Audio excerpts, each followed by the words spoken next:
Morning সবাইকে, কেমন আছো সবাই? আশা করি সবাই খুব ভালো আছো, আর আমিও কিন্তু অনেক অনেক ভালো আছি। তো দেখতেই পাচ্ছ সকাল সকাল আমি সাইকেল নিয়ে যাচ্ছি কোথায় গেছিলাম অনেক পুরনো ব্যাচে দেখা করতে। দেন বাড়িতে মা ছিল না, বন্ধুদের সাথে দেখা করে এসেই আমি কিন্তু চট রান্না বসিয়ে দিয়েছি, কারণ সেদিনকে ছিল পয়লা বৈশাখ।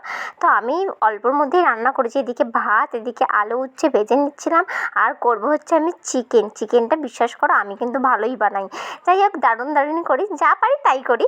যাই হোক, আলুগুলো ভেজে নিলাম, তারপরে আমি সব মশলাগুলো কষিয়ে নিয়ে ভালো করে চিকেনটা লাল ঝাল কিন্তু কষা করে ফেলেছি। দেখতে খুব লোভনীয় লাগছে না?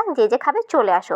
বিকেলবেলায় বেরোনোর আগে ভাবলাম কি একটু চিকেন পকোড়া খাওয়া যাক। আমি তারপর চিকেন পকোড়া খেলাম, খেয়ে কিন্তু আমি রেডি হয়ে বেরিয়ে গেছি। বেরিয়ে গিয়ে দেখো আমি এখন খাবো হচ্ছে ম্যাঙ্গো জুস। তারপরে দেখো মোমো খেতে যাবো, মোমোর দোকানে এত লাইন, তাও অবশ্য মোমো আমরা খেয়েছি। তারপরে খেয়ে নিলাম একটু কাবাব। চলো আজকের মতো টাটা, পরে মিলকে দেখা হবে, চলো টাটা।